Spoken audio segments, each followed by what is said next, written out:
የዩናይትድ ደጋፊዎች መቀመጫቸውን ለቀቁ። ስታዲየሙ ቀይ እሳት ለበሰ። ሮናልዶ ወደ ደጋፊዎቹ እየሮጠ መሬት ላይ ተንሸራቶ የደስታ መግለጫውን አሳየ።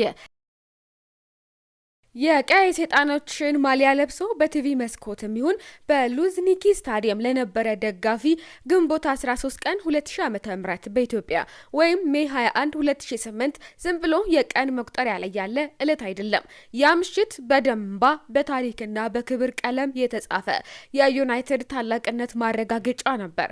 ስታዲየሙ የሚገኘው በሩሲያ እምብርት ሞስኮ ውስጥ ነው። ቅዝቃዜው አጥንትን ይሰብራል። ሰማዩ በከባድ ጭጋግ ተከቧል። ዝናቡ ደግሞ ያለማቋረጥ ያካፋል። ይህ ጨዋታ ግን ለሰር አሌክስ ፈርጉሰንና ለልጆቹ ተራ የዋንጫ ፍልሚያ አልነበረም። በትከሻቸው ላይ የከበደ ታሪክ ተሸክመው ነበር የገቡት። በ1958 የክለቡን ወርቃማ ትውልድ የቀጠፈው የሙኒክ የአውሮፕላን አደጋ 50ኛ ዓመት መታሰቢያ ነበር። ሰር ቦቢ ቻርልተንና ሰር ማት ባዝቢ ዩናይትድን ለመጀመሪያ ጊዜ የአውሮፓ ንጉስ ያደረጉበት የ1968 ድል 40ኛ ዓመትም ነበር። መላው የዩናይትድ ቤተሰብ የሙኒክ አበባዎችን በክብር የሚዘክርበትና ታሪክ ራሷ የቀይ ሰይጣኖቹ ዕዳ ያለባት የሚመስልበት ልዩ ምሽት ነበር። በአንጻሩ የገጠማቸው ክለብ ደግሞ በኢብራሂሞቪች የገንዘብ ጉልበት የፈጠረው በታሪኩ ለመጀመሪያ ጊዜ ለዚህ ክብር የበቃውና በቀል የጠማው ብርቱ ቼልሲ ነበር። የመጀመሪያው ሙሉ በሙሉ እንግሊዛዊ የሻምፒየንስ ሊግ ፍጻሜ። ፉጨቱ ተነፋ። ጨዋታው እንደተጠበቀው በከፍተኛ ፍልሚያና በአካላዊ ብቃት ግጭት ተጀመረ። የዩናይትድ አማካዮችና ተከላካዮች የቼልሲን ማዕበል ለመቋቋም ደማቸውን ያፈሳሉ። ቪዲችና ፈርዲናንድ ከኋላ እንደ አለት ቆመዋል። ጨዋታው በ26ኛው ደቂቃ ላይ ሲደርስ ግን መላው ስታዲየም በድንጋጤና በደስታ ጩኸት ተናወጠ። ዌስት ብራውን ከቀኝ መስመር ተከላካዮችን አታሉ ድንቅ ኳስ ወደ ቼልሲ የግብ ክልል ሰነዘረ። በዚያች ቅጽበት በወቅቱ የዓለም እግር ኳስን እየገዛ የነበረው ወጣቱ ክርስቲያኖ ሮናልዶ ከየት መጣ ሳይባል በአየር ላይ ተንሳፈፈ።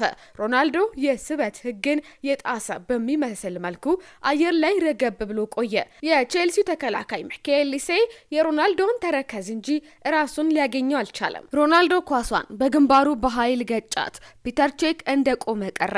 መረቡ ተናወጠ። የዩናይትድ ደጋፊዎች መቀመጫቸውን ለቀቁ። ስታዲየሙ ቀይ እሳት ለበሰ። ሮናልዶ ወደ ደጋፊዎቹ እየሮጠ መሬት ላይ ተንሸራቶ የደስታ መግለጫውን አሳየ። ዩናይትድ 1-0 መሪ ሆነ። ሆኖም ግን ክብር በቀላሉ አትገኝም። አንደኛው አጋማሽ ሊጠናቀቅ ጥቂት ሰከንዶች ሲቀሩ ማይክል ኤሴን ከሩቅ የመታው ኳስ በዩናይትድ ተከላካዮች ተመቶ አቅጣጫውን ቀየረ። ፍራንክ ላምፓርድ እንደ ንስር ተከታትሎ ኳሷን ኤድዋርድ ቫንደር ሳር መረብ ላይ ያሳረፋት። 1-1 የቼልሲ ደጋፊዎች ጮሁ። የዩናይትድ ተጫዋቾች አንገታቸውን ደፉ።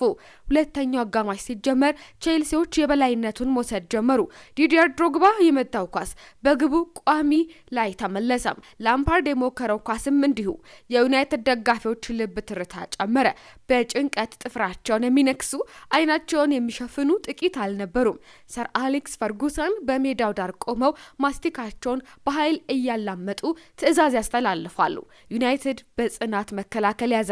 ጨዋታው መደበኛው ሰዓት አልቆ ወደ ጭማሪ 30 ደቂቃ አመራ። ዝናቡ አሁንም ይወርዳል። ሜዳውም እንደዚሁ ማንሸራተቱን ጀመረ። ተጫዋቾችም በድካም ቶሎ ቶሎ መውደቅ ጀመሩ። ጡንቻዎቻቸውም ይሸማቀቃል። በጭማሪው ሰዓት ማብቂያ ላይ 116ኛው ደቂቃ በሜዳው ላይ ግርግር ተፈጠረ።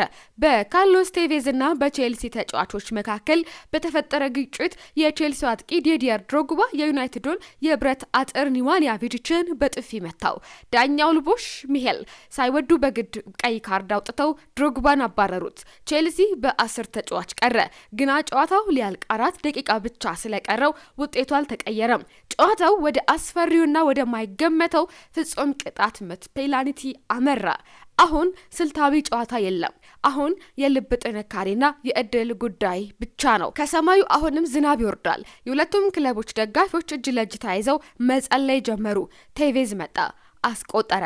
ዩናይትድ 1 ቼልሲ 0። ባላክም መጣ፣ አስቆጠረ።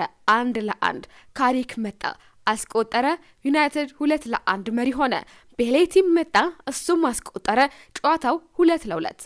ቀጥሎ ተራው የክርስቲያኖ ሮናልዶ ነበር። ያን ሁሉ ታምር የሰራው ሮናልዶ ወደ ኳሷ አመራ። በለመደው አረማመድ ቆም ብሎ ሮጠ።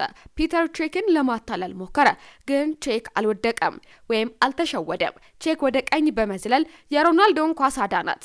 ሮናልዶ ራሱን መቆጣጠር አቅቶት ፊቱን ሸፈነ። የዩናይትድ ደጋፊዎች ጸጥ አሉ። ዓለም በላያቸው ላይ ተደፋች መሰለቻቸው። ቼልሲዎች ደስታቸውን መግለጽ ጀመሩ። ላምፓርድ አስቆጠረ። ቼልሲ 3-2 መራ። ሃርግሪቭስ ለዩናይትድ አስቆጠረ። ጨዋታው 3-3 ሆነ። አሽሊ ኮል ለቼልሲ አሁንም አስቆጠረ። ቼልሲ 4 ዩናይትድ 3። ናኒ በከፍተኛ ጫና ውስጥ ሆኖ ለዩናይትድ አራተኛውን ጎል አስቆጠረ። አሁን ጨዋታው 4-4። አሁን የመጨረሻዋና ወሳኟ ኳስ ደረሰች። የቼልሲው ታማኝ አምበል ጆን ቴሪ ይችን ኳስ ካስቆጠረ ቼልሲ በታሪኩ ለመጀመሪያ ጊዜ የቻምፒየንስ ሊግ ዋንጫን ያነሳል። የዩናይትድ ህልምም ያበቃል። ጆን ቴሪ የአምበልነት ክንዱን እያስተካከለ በራስ መተማመን ወደ ኳሷ መጣ። ዝናቡ ግን በዚያች ሰከንድ የዩናይትድ ሚስጥራዊ ተጫዋች ሆነ። ቴሪ ኳሷን ሊመታ ሲል የግራ እግሩ ተንሸራተተ። የመታው ኳስም የጎልን ቋሚ መጥቶ ወደ ውጪ ወጣ። ተአምር! ዩናይትድ በሞት አፋፍ ላይ ያለ በህይወት ተረፈ። ሮናልዶ ሜዳው መሃል ላይ ተንበርክኮ እያለቀሰ ሳቀ። የቫንደር ሳር ተአምርና ትንሳኤው አዋጅ እዚህ ጋር ይጀምራል። ሳደን ዴዝ የፔናልቲው ምት ወደ ድንገተኛ ሞት ተሻገረ። አንደርሰን ለዩናይትድ አስቆጠረ። 5-4። ካሉ ለቼልሲ አስቆጠረ። 5-5። ራያን ጊግስ የዩናይትድን የጨዋታ ብዛት ታሪክ የሰበረበት ምሽት ነበር። መጣና በቅዝቃዜው አስቆጠረ። ዩናይትድ 6 ቼልሲ 5። አሁን ተራው የቼልሲው አጥቂ ኒኮላስ አኒሊካ ነበር። ከሳታ ዩናይትድ ዋንጫ ይወስዳል። የማንቸስተር ዩናይትዱ ግዙፉ ግብ ጠባቂ ኤድዋይን ቫንደር ሳር በግብ መስመሩ ላይ ቆመ። እጆቹን ወደ ግራና ቀኝ ዘርግቶ ግቡን አጠበበው። አኒሊካ ወደ ኳሷ መጣ፣ በኃይል መታው። ቫንደር ሳር ወደ ቀኝ መስመር እንደ ቀስት ተወረወረ። ግዙፍ እጆቹን አጋደመና ኳሷን በሁለት እጆቹ መለሳት። አዳናት። ጨዋታው አበቃ።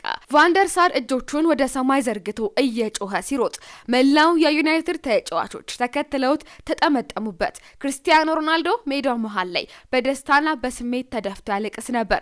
ያ የሞስኮ ከባድ ዝናብ የተጫዋቾቹን እንባና ላብ አጥቦ ወደ ክብር ቀየረው። ሰር አሌክስ ፈርጉሰን በደስታ እየሳቁ ወደ ሜዳ ገቡ። ሰር ቦቢ ቻርልተን በቪአይፒ ወንበራቸው ላይ ሆነው በስሜት አይኖቻቸው በእንባ ረግጠው ያጨበጭቡ ነበረ። የሙኒክ አበባዎች ነፍሳቸውን በሰማይ የምታርፍበት የቀይ ሰይጣኖች ወኔና ታሪክ ዳግም የታደሰበት ታላቅ ምሽት ሆነ። ካፕቴኑ ሪዮ ፈርዲናንድና ሰር ቦቢ ቻርልተን ተጫዋቾቹን እየመሩ ወደ ክብር መድረኩ ወጡ። ሰር አሌክስ ፈርጉሰን በዝናብ እየተደበደቡ የክብር ዋንጫውን ወደ ሞስኮ ሰማይ ከፍ አድርገው አነሱት። ያኔ ስታዲየሙ በአንድ ድምፅ ተርገበገበ። ዊ አር ዘ ቻምፒየን ኦፍ ዩሮፕ። ይህ ምሽት በታሪክ መዝገብ ላይ ለማንቸስተር ዩናይትድ ደጋፊዎች ሁልጊዜም የሚኖሩት የሚኩራሩበትና ዩናይትድ ማለት እምነት ነው ብለው የሚመሰክሩበት የዘላለም ክብር ሆኖ ተቀረጸ። ግሎሪ ማን ዩናይትድ።